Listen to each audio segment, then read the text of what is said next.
Greetings and welcome to the Progressive Christians Podcast. We are the love your neighbor kind of Christians and not the storm the Capitol kind. So if you're curious about what a socially and politically progressive Christian looks like, this is the podcast for you. My name is Reverend Dr. Christopher Carter and I'm your host. If you like the show, please rate, review, share, and subscribe to us on whatever podcast platform you're using. Thank you to those of you who are doing so. We really appreciate it. It is helping us get our voice out, definitely lending us some credibility and allowing us to reach people who otherwise wouldn't find us. In today's episode, we will be discussing the LA fires in greater detail than I did last week. We'll be talking about the death of former President Jimmy Carter and kind of comparing and contrasting his evangelicalism with the kind of evangelicalism we see in the GOP, the MAGA party today, and the ceasefire deal in Israel and Palestine that just got announced on Wednesday, January 15th. I am joined by everybody. We are all back. We are all returned from our fire. I don't know what you want to call it. We had to, I didn't say escape. I guess we had to relocate. Well, Wesley, no, you didn't have to relocate. Wesley, you were able to shelter in place basically, right? Absolutely. Pretty far away from fires. Not to say that they didn't impact me and they don't continue to impact me, but yeah, in terms of fear for catching fire, not where I'm located right now. But Julia, you were down in Orange County, right? Like because I know you actually live closer, probably closest to the Sunset Fire, correct? Yeah, when the Sunset Fire started, Gershwin and I, we hit the road. We got out of town for a couple of days. Grateful to have had somewhere to go. I have no words. It's really terrible. Like it's absurdly awful. Like it is. It's surreal. Yeah. I know, Blair, you were in San Diego with me, but you were in North County and I was in South County, basically. Yeah, when Runyon caught fire, as soon as I saw that and they'd canceled school the next day, I just turned to my husband and I said, we could wait and then be in traffic with everybody in our neighborhood because we're like one neighborhood away from the mandatory evacuation zone. I said, or we could put the kids in the car in their PJs and drive down now. And we decided to do that. So traffic wasn't too bad, thankfully. And we went and stayed with some chosen family so that we'd have extra help with the kids. And it was the right thing to do. Our neighborhood is safe. Smoke is cleared mostly in our neighborhood on our side of the hills here down in East Center LA. But it wasn't great. And it's not quite done. And my 5-year-old is like, he knows what's going on and he's having some feelings about it. So it's definitely been a tense time. Yeah, definitely. I think Isaiah is aware of what's going on because they have new kids at his school. So we're close enough to where there's some kids who got moved from one of the elementary schools that got burned down are going to be in his class. And so I'm curious to see how that shifts his thinking about the fire because he's going to be around kids who are dealing with it, right? Dealing with the impact of it in a more visceral way.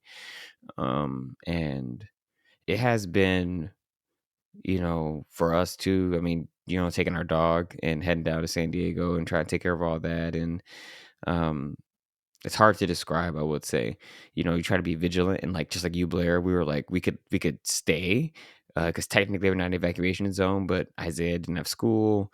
We're close enough to everything to where how fire spread so quickly. It's like we should just leave is what we thought to avoid traffic, which is something that happened in the Palisades, which we can get into a little bit later.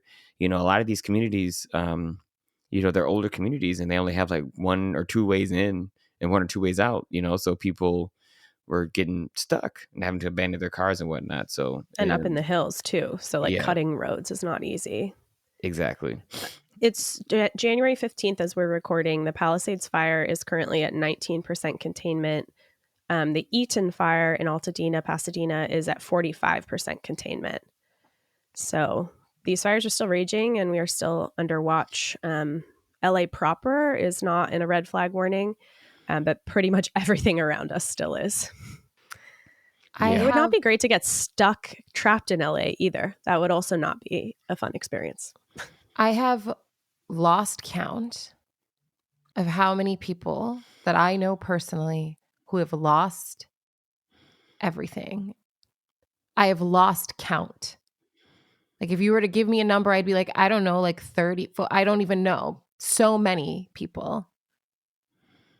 And they've lost everything. Some of that, like I was reading about, families, a woman who had a disabled son that she couldn't carry, that she had to leave. He begged her to leave him because it happened so quickly. And I think I've been thinking about how, we're going to talk about some of these conspiracy theories, but I understand the human impulse to want to blame, to find someone to blame. And I'm certainly not saying that there aren't plenty of ways that we can and could improve responses to this. But man, I think, and I thought this with COVID, but I really think this now, people's inability to reckon with the weakness of our species in comparison to Mother Nature and her elements is like we're not in control. And if the earth decides that this is a thing, then there's not, I think it's hard for people to accept the fact that we humans, the top of the food chain, the smart whatever, cannot control certain things. We can't. Yeah, I think from a theological perspective, it's dominion, right? This idea of what does it mean for us to, in fact, have this theology that we derive from the first creation narrative about dominion, which can be interpreted to mean, I think the best way to interpret it is to think about it in terms of like stewardship and mastery. And by mastery, I mean like how you practice something to become a master a skill, like Julia, your musicianship, or playing chess or a sport or anything like that. Like that kind of, that's, I would argue, is one of the better ways to interpret that passage. But often people interpret it as control and domination and power over. And the fires are an excellent example of how much, well, on one hand, it's an excellent example of what happens, of a consequence of actions, right, with respect to climate change. And on the other hand, just how much control we don't have. And so I think, I know, Blair, you had brought up, or at least maybe a good time for us to start talking about now, some of those conspiracy theories. And to be clear, we want to have a conversation that legitimately debunk some of these kinds of myths, because for us as people here on the ground, there are real reasons why we are going to be dealing with fires, and probably why this region historically has dealt with fire forever. Literally since the forests have always burned. That's a natural part of the ecology of the Los Angeles basin. And so part of the problem is that we as humans are moving into spaces that are not actually fit for human habitat, yeah. Right? And because population growth, all of these things. So there's a bunch of factors. It was how dry it's been. It's the winds. And then a lot of it is that we have expanded the footprint of Los Angeles up into the hills in places where it is not easy to fight the fires. And the fires are a totally natural part of that ecology, of that space, of that part of the earth.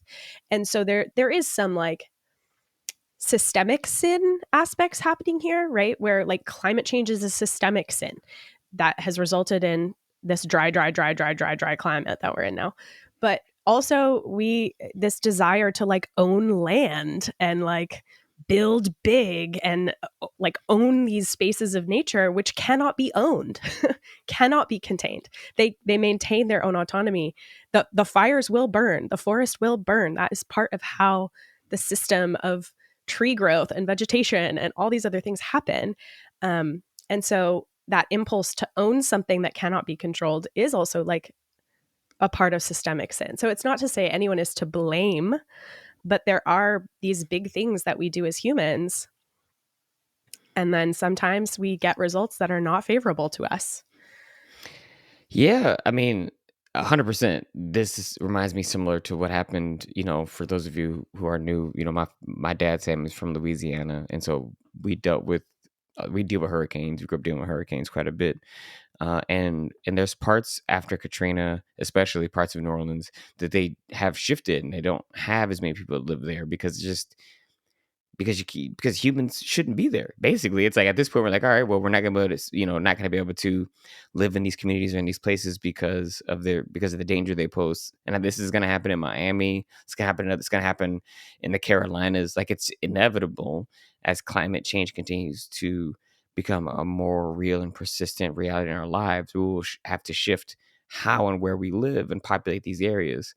Now, obviously, this isn't anything that we hear from political conservatives with respect to the cause of the fires. They're not talking about climate change at all. Like, they will not say anything about climate change as a reality.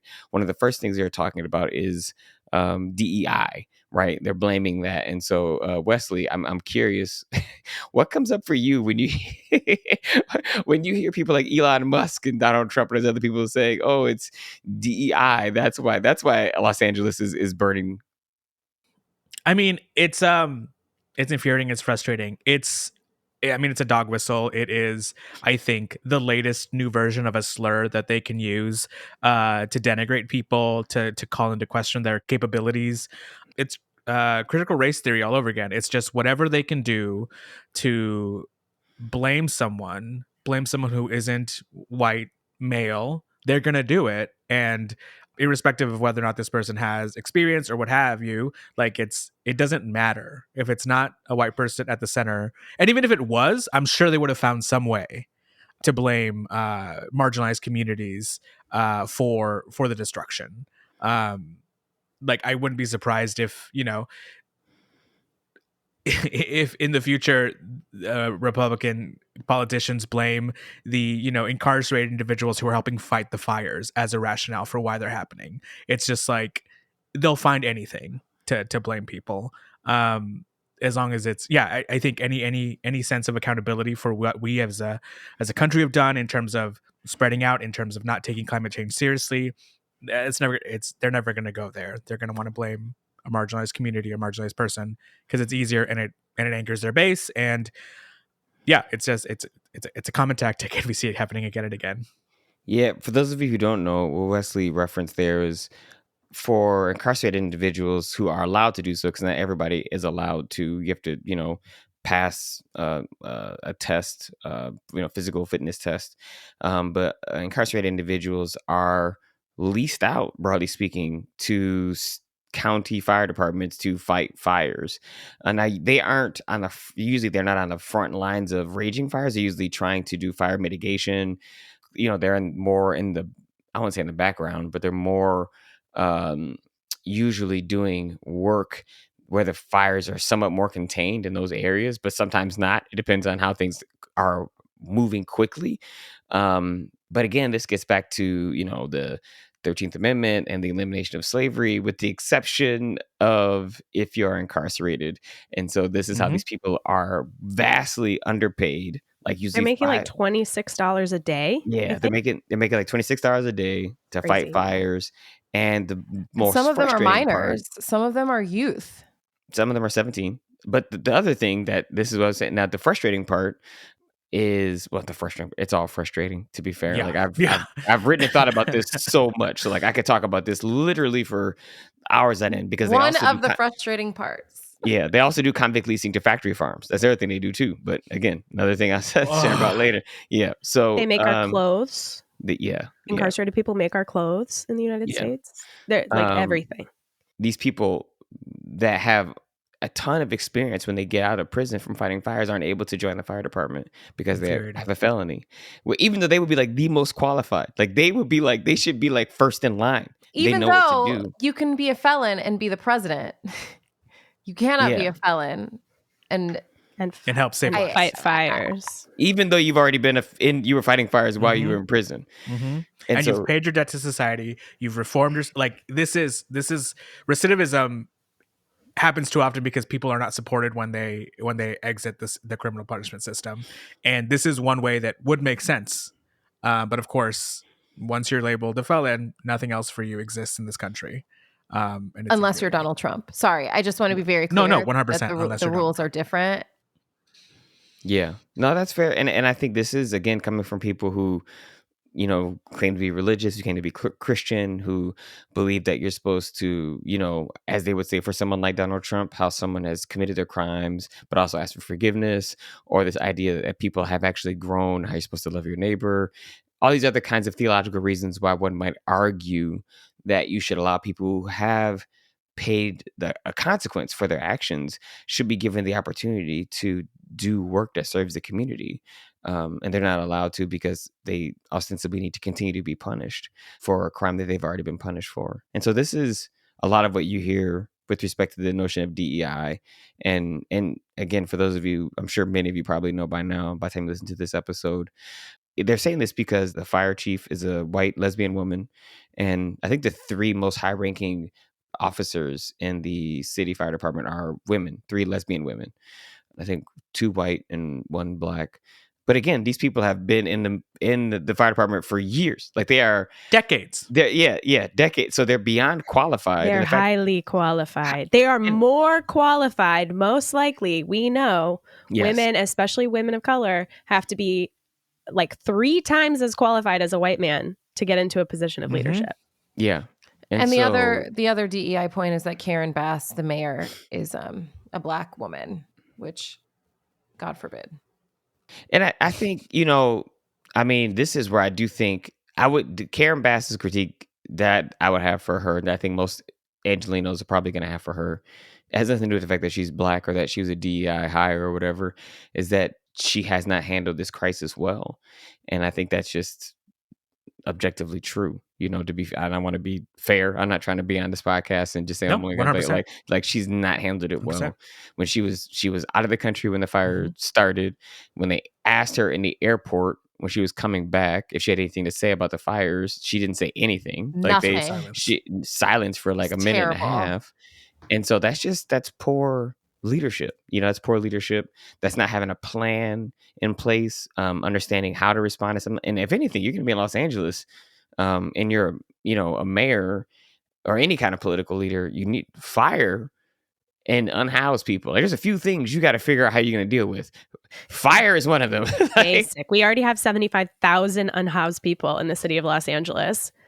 I don't even know how many have been, I haven't seen a number of how many have been displaced, but we know over 1,000 structures have burned. Yeah. And if, average at least 2 to 4 people in each of those homes, and I want to name too, for people who are not from Los Angeles, the Palisades fire is getting a lot more attention because that's where the celebrities live. That's a wealthy neighborhood. And 2 things I want to name is that even though the Palisades fire is larger and more structures have burned, the Eaton fire has been more deadly because the Eaton fire is in Altadena, which, I made this point of we want to own and control land. There is no ethical consumption in a capitalist structure. So also people who aren't wealthy, one of the ways you can become stable is to purchase a home. And so Altadena has been a neighborhood where people who otherwise could not purchase a home close to the ocean or in LA proper were able to purchase homes. So it's a traditionally Black neighborhood, historically Black neighborhood. People who have owned homes for generations, like 2-3 generations passed down, that this is the thing that keeps their family stable. I, as a young white millennial, we are struggling to purchase property. I have friends who've lost their homes in Altadena because it was one of the few neighborhoods they could afford to buy a home. But also that doesn't mean only wealthy people have been affected by the Palisades fire burning. And Julia mentioned a friend who was unhoused, was able to finally get a place to stay and has lost that place now in the Palisades. And also the ripple effects of the people who cared for those homes, the chefs, the gardeners, the house cleaners, the nannies, all of those people have now lost their livelihood as well. And so the people if you're that looking work at the at grocery stores, exactly, the right? People that worked in the front desks of the businesses gone. And also people who've owned houses in the Palisades since before it was a nice place to live, right? There are old homes all over Los Angeles in these pockets. Not everyone has a mansion. Not everyone is a movie star. And so what you may be seeing on the news if you're outside of this area is that all these celebrities have been affected. But this is like a deeply, deeply troubling reality for lots of different socioeconomic and cultural communities in LA. Yeah, I mean, I was watching a 60-minute segment, I think a couple days after the fire started, sort of looking at the aftermath of what was happening in Altadena. They interviewed a black gentleman who lost his house, but also like a large portion of his family had been able to purchase houses on the same block. Their family had sort of created this pocket of home and safety and, you know, stability and generational wealth, and it was all wiped away. And it didn't stop there. Like, he lost a sister on that day. And so it's like, it is so devastating to just see like this family's progress and this family's ability to like reach for the American dream, whatever that means to them, just wiped away in a matter of hours. And I think, I want to, maybe it's a good time for us to turn a little bit more to the theological aspect of this, and just talk about how people are having to wrestle with that reality, right? Like dealing with the reality of suffering in the midst of this going on. And I think, unfortunately, I would argue, or the evidence I think would show that right after the fires, there was an immediate turn by conservative politicians and conservative religious people to blame, like to find a cause for the fire It's and those blame. LA liberals. God is punishing those Yeah, LA exactly. liberals. Rather than actually showing a level of compassionate care, just like Wesley said, that so many people just are suffering. So many people experience just a loss, not only of life, of wealth, of I mean, just memories. Like, even if you got out with your life, like, imagine all of, um, I'm not gonna say this person's name, but I know Blair knows probably the person I'm going to speak of, who lost their house, and they're questioning about in the Altadena fire, in the Eden fire, and they're like, "Well, I got some things, I didn't get everything, and now I'm frustrated and wrestling with the fact that, why didn't I think to get this thing, or why didn't I think to get that thing?" And just dealing with the regret, right? Just dealing with just the massive regret, and it's brutal. And so, I think it might be helpful for us to at least spend a little bit of time kind of going, critiquing some of the and also offering some other ways to think about the nature of suffering in the midst of this fires. Blair, is there some? I know that this is something that you had specifically wanted to talk about. But just looping back into the difference between more conservative theologies and more progressive theologies is that, again, this idea of predestination, and even the fact that we call natural disasters an act of God. This idea that God is punishing some people and sparing others in the midst of these like, it's not an atrocity, it is an atrocious situation, but no one's at fault, right? Like, it's horrible. But I want to say, as a pastor, you did not lose your home because God is angry at you, and your home was not saved because God favors you. God loves all people equally, and this is a horrible situation. It's horrible, and again, you are not at fault. You are loved through it, regardless of the circumstances that you find yourself in. And I think that's a really important message that we need to keep putting out there, that the people who have been spared are not more blessed, and the people who are suffering are not cursed.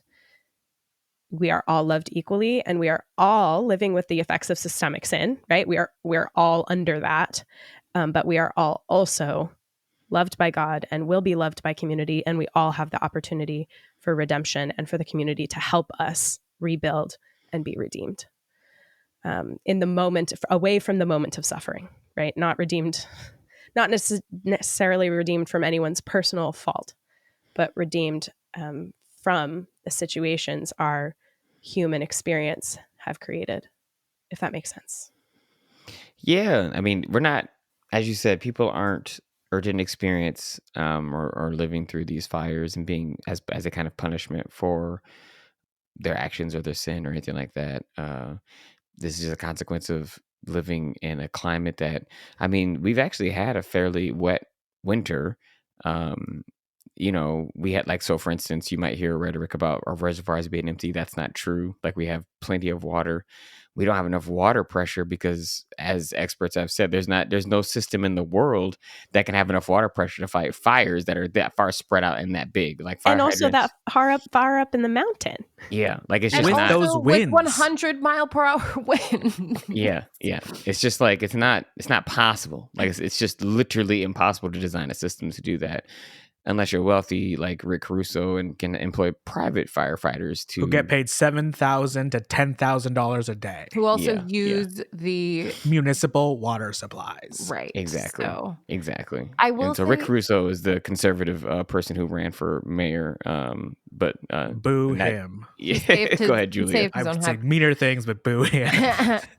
I've been thinking a lot about, I have been really moved by, I think everyone has, by the community. And I've been thinking a lot about the conversation that we had for the pod a few weeks ago. Wesley, you weren't there, but when we talked about, when Reverend Blair, when you were talking about evangelizing, but we talked about salvation. And I've been thinking I listened. about, I heard. You've heard of it, yeah?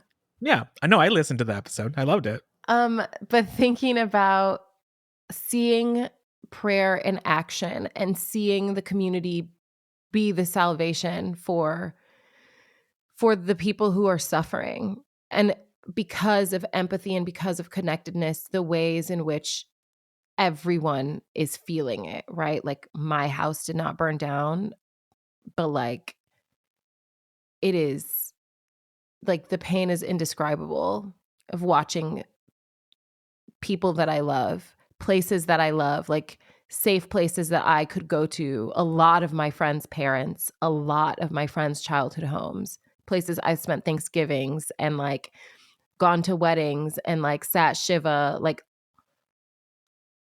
it's not me, but it is me, right? Because it's all of us.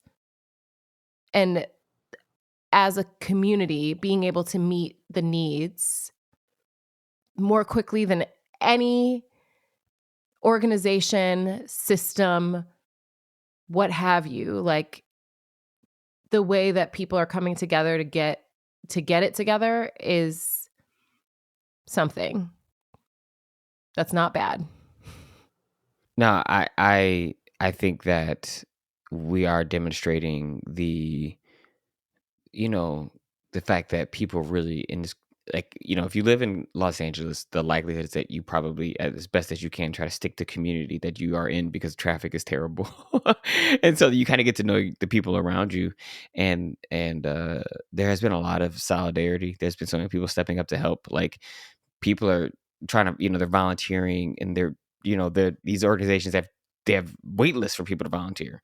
They don't want you to drop off any more items or goods because they have too much. So people really are showing up and helping out. And that is beautiful. You know what I'm saying? That really is evidence of the care that people have for each other, the love that people have for each other, the way in which we as a community are trying to step up and support each other in a crisis that, in all honesty, we'll be dealing with for years. We'll be dealing with this. And so that part for me, I think, is how you can go through this kind of situation where you experience a form of suffering, and you come out of it refined, and you come out of it strengthened. And even though it was terrible and you prefer not have to go through it, going through it and surviving it reveals something about your character and the resilience of your community that you otherwise wouldn't know about yourself. And that is probably I don't know if that's an underreported story because I don't watch like national news anymore. I just read everything, but it's something that y'all should know, that people really are stepping up. And again, I'll put things in the show notes like I did last week about how you can help out. And because the need is going to be substantially high, particularly, and I don't know if any of y'all want to say this before we shift to start talking about something else. There's going to be a huge issue with insurance. Like, there's going to be a huge issue with insurance, and people are like, there's going to be so many claims at the same time. And just like Florida, just like North Carolina, insurance companies, are going to do their best to not give people what they actually deserve. And this is where I'll say this and I'll stop talking because I know I don't want to ramble here. But I'm telling you, like, I keep thinking about the episode we did on Luigi Mangione. Mhm. And I keep thinking about this guy who was just like, he like poked the bear at the right time. I'm like, wow, this whole system is more corrupt than I think I wanted to spend time thinking about. And that looking at the fire like forecast for this season, there were a bunch of people who had their fire insurance like a month ago canceled by their Mhm. insurance company. And I think if your insurance company cancels your policy, you should get all the money you gave them back. But before we move on, though, I do also want to name that just a moment for my white siblings, especially. We've talked in this podcast before about the poisons of whiteness. And one of the poisons of whiteness actually is action, like needing to take action. And so everybody beautifully is wanting to come together and support these communities. And I want especially to push on my white siblings that if you want to help, you need to do so in a way that is actually beneficial to the communities and not just something that makes you feel better. So like we'll put a link in the show notes to the United Methodist Committee on Relief and our annual conferences, Fire Relief Fund. Those are both really great places to give money because the overhead of the staffing is covered by the tithes of the church. And so all of the money that gets donated to those accounts goes directly to the communities that are affected. And UMCOR, especially United Methodist Committee on Relief, will be on the ground through the entire recovery and rebuilding process. So that is a really phenomenal direct way to support. But like people are just like emptying out their closets and dumping clothes on the street in Pasadena. And like the Pasadena First UMC is responding and is a center where they're collecting donations and responding to people's needs. But like they got sent a truckload of non-dairy creamer and soy milk. So now they have like half of their space is like filled with non-dairy creamer and soy milk, which is like thanks to whoever donated it, but not super helpful right now. So your impulse to want to help is good, but especially my white wealthy siblings, dampen it, press the donate button, and then you have to wait to do effective care and support until the community is ready to tell you what they need. So that's my little reminder that we want to help, we want to support, but we don't want to do toxic charity. We want to serve one another in ways that are respectful of one another. 100%. Fiend. 100%. Fiend. I think the thing that this reminds me, or that should remind us, because as you guys said, like the impacts of this are not just the people who had their houses burned down, who had to evacuate. I see it and I feel it on public transit. There's just the mood of Los Angeles having to face a national disaster is different. It's terrible. But I think there's this quote that every time there's like a natural disaster, like this quote goes around the internet of like, you'll experience climate change as an escalating series of videos until you are the one recording it. And I think we think that climate change isn't going to happen to me. And as the years go by, it's proving quite the opposite. And we should remember that the fact that we will all be affected requires all of us to be engaged in solving this problem. Not just because I feel like I'm safe in my own little island or whatever, because it will come for you if inaction is what we choose to do. Yeah, the weather doesn't discriminate on race, class, gender, or sexual orientation. Hurricanes and firestorms go after everybody equally. And I think, it is not without a deep sense of irony that our church is currently having a book club where we're reading Parable of the Sower, which we picked this book to read months ago. And it's a difficult book, but it's a book about Los Angeles catching on fire. And so it is wild to be reading this book.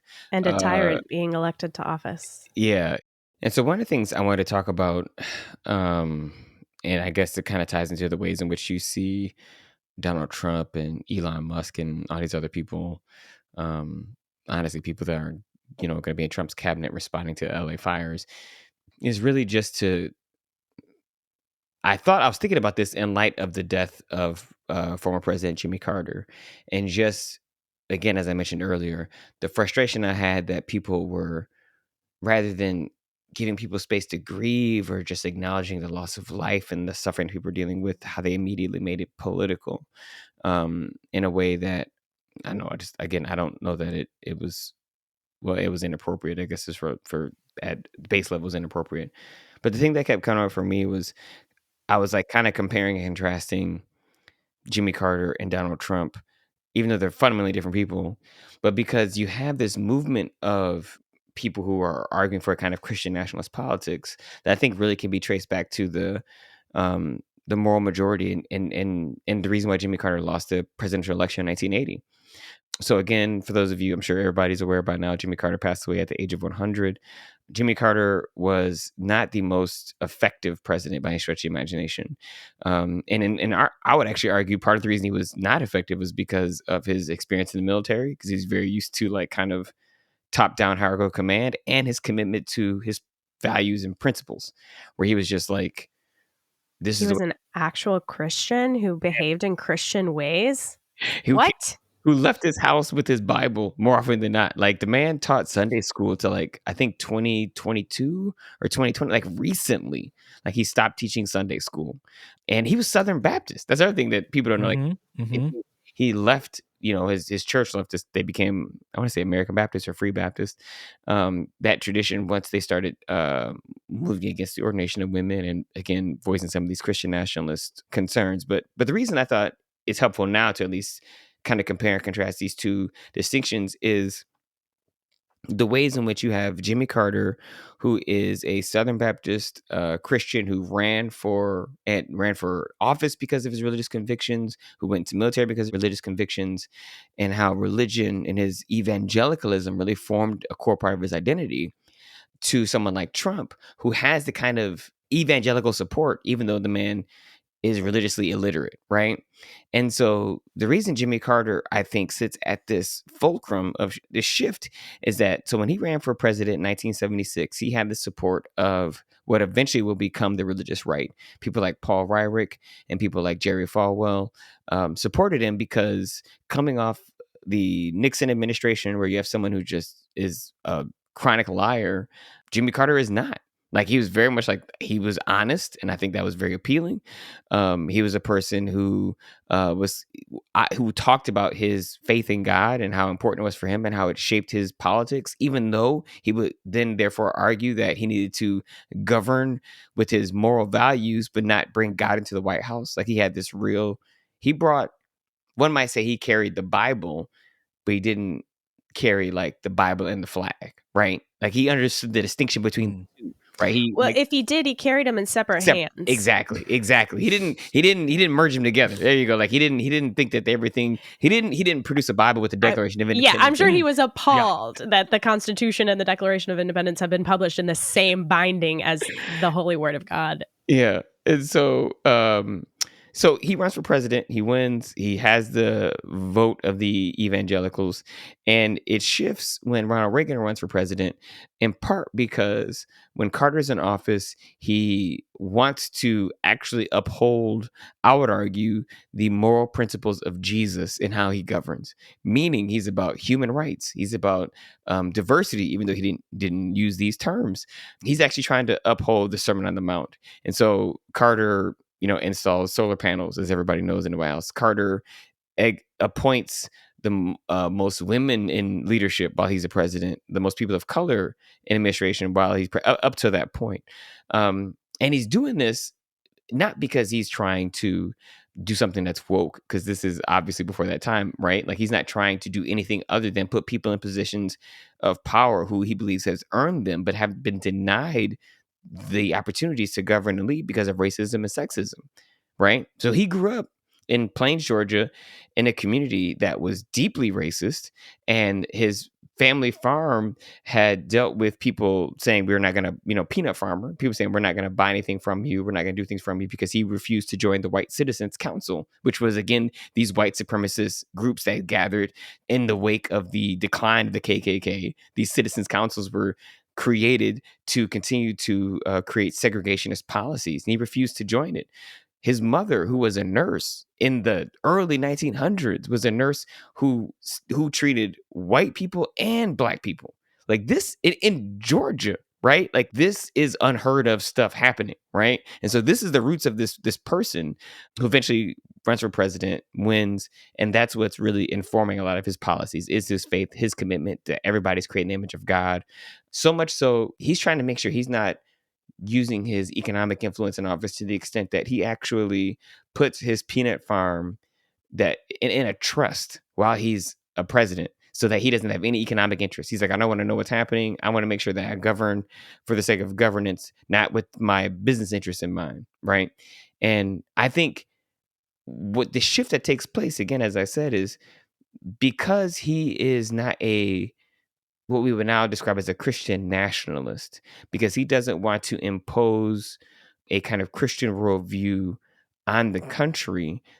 Conservatives begin to shift, or evangelicals, I should say, begin to shift towards voting for someone like Ronald Reagan, because Reagan is more willing to side with them on the issue of abortion, on the issues of race politics, on these nationalist policy items with respect to governance, whereas Jimmy Carter is opposing them on religious and moral grounds, right? Like he's opposing, dismantling Roe v. Wade. He's opposing dismantling affirmative action, and he's doing it because of his Christian understanding, right, of what it means for him to be, to love your neighbor. Like he is, I mean, he might actually be like the last president that is so obviously religious, right? Where like it's so obvious that he talks about it like it's just a part of his very DNA. Like it's not performative, it's who he is. And it's, I don't know. There's just a lot there for me that makes me very, like I said, he definitely had his faults as a president, but with respect to his religious convictions, I think he is a model example of what it means to like allow your morals to guide you in such a way that leads you to office, but don't do it in a way that creates a nationalist agenda. I think it's also important to note that the fact that Jimmy Carter lost to Ronald Reagan is a political shift in the country in the rise of the Christian right. And so there's an article I'll include in the show notes from The Nation written after Carter's death that really lays this out of like how the Christian right as it was developing and they lost the battle against segregation. And so they took up abortion rights and fighting the ERA as their like sort of rallying cry for white Christianity. And basically the Christian right and the rise of that, Carter wouldn't succumb to it. He called it for what it was and knew what it was, that it was ideological and not theological. And that's why he lost to Ronald Reagan, who was not like, who is very similar to like Hillary Clinton, lifelong Methodist, very devout, goes to church. Our current president, Biden, devout Catholic, right? It's not that our politicians on the left aren't religious. They are religious. They're just not ideologically in line with white Christian nationalism. And so white Christian nationalists are willing to take someone who completely decries like what they claim to be the ideal character of a Christian because it furthers their political and ideological control. And so the Carter-Reagan moment is very similar to the moment we just had, which was, again, also Kamala Harris, who's, religious-oriented person, the human rights justice-oriented person, loses again to a sycophant. Yeah, and I think to me, like it's almost like contrasting the two of them. By that I mean Jimmy Carter and Donald Trump. It's shocking how different they are in terms of the ways in which you have religious conservatives supporting one and not supporting the other. Like I said, Jimmy Carter put his money in a trust when he finished, or put his businesses in a trust when he didn't win re-election, and he actually went back to govern or to manage his farm. He actually had lost money. Like he was in debt because they had mismanaged. The people who had put in the trust had not done a poor job. Donald Trump, when he was president and when he left, his children made bank. Like they increased their Mhm. wealth because of the presidency, and they're going to do it again. I mean, look at who Yep. he's putting in his cabinet. It's all billionaires, right? Jimmy Carter taught Sunday school, was actually understands like theology and actually can articulate a theology of inclusion and justice, or just a theology in general. Donald Trump says he's never asked for forgiveness, right? Doesn't know the books of the Bible, doesn't know anything about actual religion or theology, broadly speaking. Jimmy Carter has these kinds of values that I think are modeled after the life of Jesus. And Donald Trump and the current MAGA version of Christianity looks at Jesus as a kind of like soft, like they don't want to read the Beatitudes. Like they see this as like liberal wokeness rather than actually what Jesus's word is. And that's like, it is frustrating to me, that we have allowed, by we, I'm talking about the larger discourse around what Christianity is, has allowed that kind of version of Christianity to be seen as the dominant voice.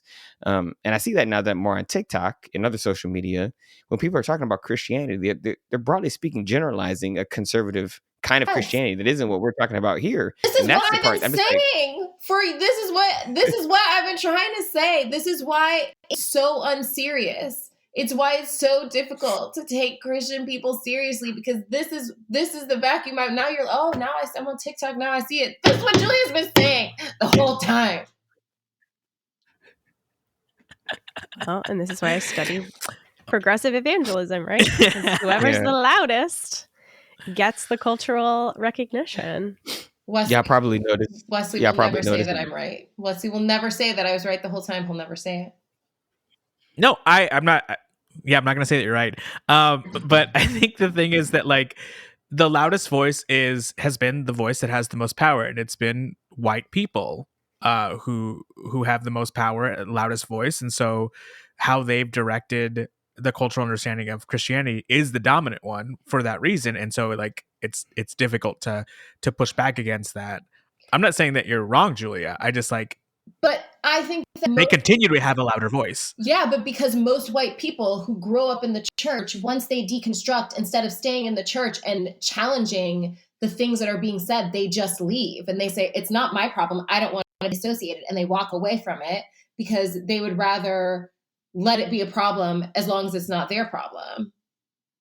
Yeah, no, I definitely think, Correct. and I just want to be clear too, like, as we're talking about this, like, I see this obviously as the issue of, again, white Christian nationalism. But as we've discussed in this podcast before, there are many people of color who practice white Christian nationalism. So this isn't just limited to white people. You all probably noticed that Julia's audio shifted. We had a little bit of a technical glitch. And so her passion is probably coming through even a little bit more so than normal right now. Crackles. Yeah. So that's that. We'll work on that as we move forward. I do think that for me, Carter's enduring legacy is going to be the way in which how he lost the election because of his religious conviction, but because the way he understood and practiced religion, it was more centered on the religion of Jesus rather than the nationalist vision of religion you can find in the Hebrew Bible, of the like Deuteronomistic understanding of religion of like Abraham and whatnot, which is the religion in the language of Christian nationalists today, really kind of using when we say supersessionist, meaning they're taking these kinds of the religious language of the Hebrew Bible and applying it to Christians rather than applying it to the Jewish community with which it was intended to be applied to. And I think it's find its most pervasive expression in the ways in which we are speaking about and talking about Israel and Palestine, which is why I'm going to bring up the supersessionist piece. There is a through line within Christianity that looks at the support of Israel, something that we ought and must do because of the way in which they read the Bible. And they are unable to draw a distinction between the state of Israel and Jewish people, right? Like, so they see these two things as intimately the same, which I would argue you cannot and ought not and should not. And Jimmy Carter did not. Like, Jimmy Carter did all this work to try to broker peace with the Camp David Accords. And actually his stubbornness is part of the reason they were actually able to get some of this work done in that light. But in 2007, he wrote a book entitled Palestine, Peace Not Apartheid. And he was on the show Democracy Now! And he is being interviewed and he's talking about some of the main obstacles to peace in Israel. And he's speaking to the ways in which there are these, what he calls these powerful forces. And he's talking about political lobbyists, but religiously motivated, religious Christian organizations who have decided that because their understanding of Christianity is that for God to come back, right, for the second coming, for Jesus Christ to come back, Israel has to have this kind of security so that Jesus, so that Jesus comes back and ushers in second coming, where they then are, oh Blair, what's that theology where they're like taken up? What's it called? Raptured. Yeah, raptured. Yeah, raptured. Yeah, Which Isn't is it- not a word that appears in the Bible. I know, but what is the? It doesn't matter. It What comes is- from the late great planet Earth, which Uh-huh. actually, coincidentally, was one of the most popular religious texts in the 1970s. So, like the rise of millennialism. Well, I can never keep straight pre-millennialism, post-millennialism, and millennialism. But anyway, this Mhm. idea that like Christians have to bring about the end of the earth. And the Left Behind books live in this idea, lay this out, which is this is a created theology using Christian scriptural text as an inspiration. It is an interpretation. It is not actually what Scripture says about the end of the earth. But part of that is that Israel has to be redeemed and the Antichrist put in place. And so there is this cadre of Christians who believe that in order for Christ to come again, Israel, the state, has to be returned to power. And so they support the modern state of Israel based on the interpretations of Hal Lindsey and other people who were probably doing a lot of drugs in the 1970s. Probably. I mean, But you it's know. pervasive, right? It's pervasive that people have read these books and believe that is actually what Scripture says. But that is reading Scripture largely out of its historical context. And so even, this was a shift within American Christianity that Jimmy Carter didn't live into. Yeah, right? He did not go along with this He shift. saw the reality of what was happening on the ground in Israel, Palestine. And I would argue he learned much more after he was president. And, yeah. Right. And I was able to work with the Carter Center a bit when I was a student at Emory University doing my Master of Divinity.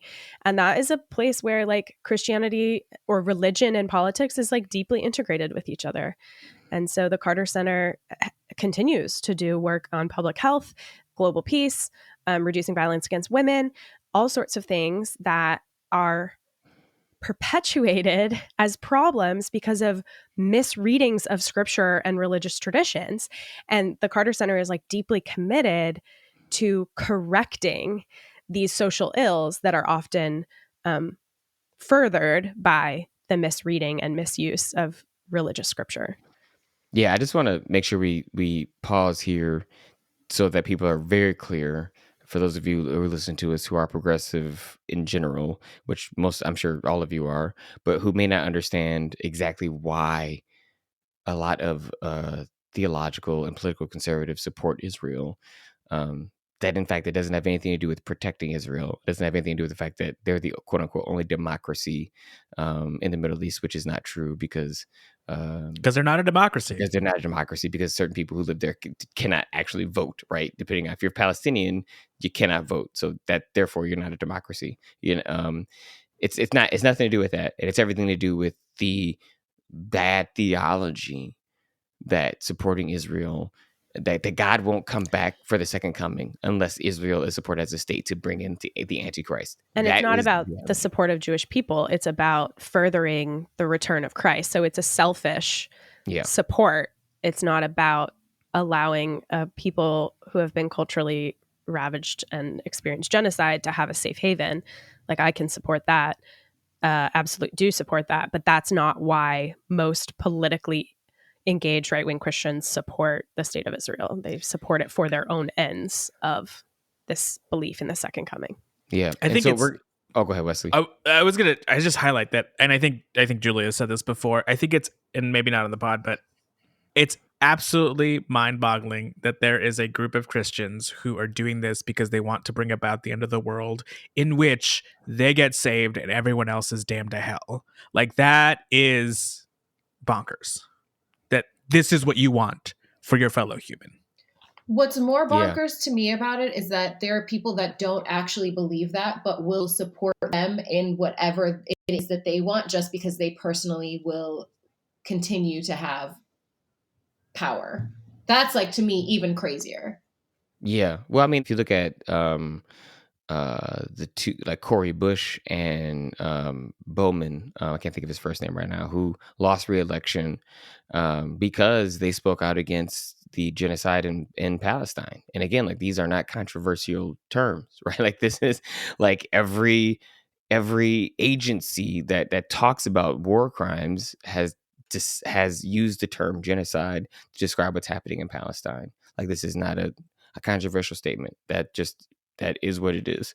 They're being investigated for war crimes by the United Nations. Again, factual statement.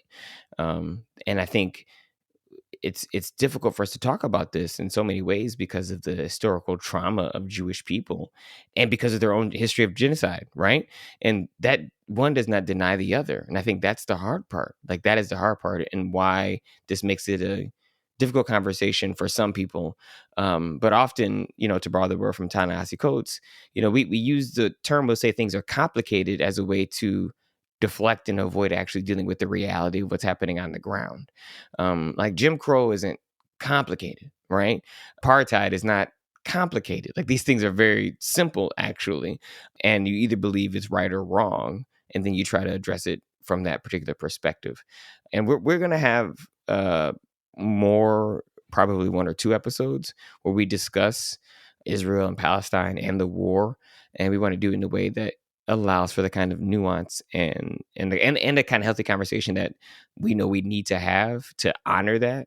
But we did want to at least speak about it a little bit because of the role Jimmy Carter has played. I mean, Jimmy Carter was in Palestine, God, I want to say just a few years ago. And he was at 86. He visited Sheikh Jarrah in East Jerusalem to condemn the Israeli government's forced eviction of Palestinian citizens. So he talks about the fact that the reason that, the reason no one's talking about peace is because of the encampments and the settlements that's taking place. Like, he just calls it for what it is.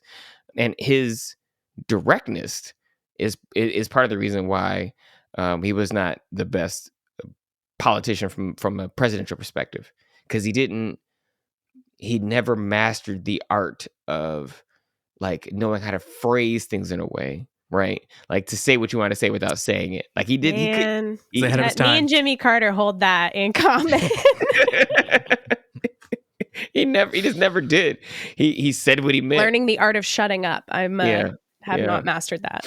It's tricky. Those are the main key talking points I want to make sure we got across today. But before we wrap up, there's so much happening right now that I want to give y'all, if there's anything else y'all want to mention before we wrap up this episode, because there's a lot of stuff.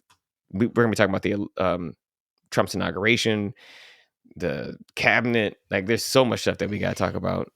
But the last note is we're losing TikTok, maybe. And I have enjoyed the community that we have started to form on TikTok. So if you let us know, are you migrating somewhere else? Do you want us to be on Reels? Should we get Red Note and just, like, lean in fully to giving all of our data to the Chinese government? What a wild let us twist in this know. story. Let us know where you're going, because I think that's been a really great place for us to meet people and engage in conversation. And I don't want to lose that because the US government can't figure out how technology works. I literally just figured out TikTok. This is so frustrating. I'm like, I just figured it out. And then they're like, sorry. I'm like, oh my gosh. And then like what's happening with Mark Zuckerberg and his shift to, the right, and him saying just ridiculous stuff on Joe Rogan, like, it's real problems, not enough masculinity. On the map towards fascism. We are the media is complying. So where are we going? Where are we migrating to where's the resistance going to be housed? Let us know. I know. I think we have to like build our own. I don't know what it's going to be, but we're going to have to do something else. We do want to say something, and I meant to say something when we were talking about Israel-Palestine, about the ceasefire deal. We'll talk more about that next week as we have more information. We're hopeful that it actually gets implemented. Again, we are dealing in real time. While we were getting ready to record, it was announced. So hopefully it actually gets implemented and there is a ceasefire deal, and we can begin to actually see like begin to see this shift in the end of violence, so that these people aren't suffering. And I think that's been the hardest part for me, actually, is to see just the massive amount of people not only have died, but to see how many kids are suffering. Like that's been so hard.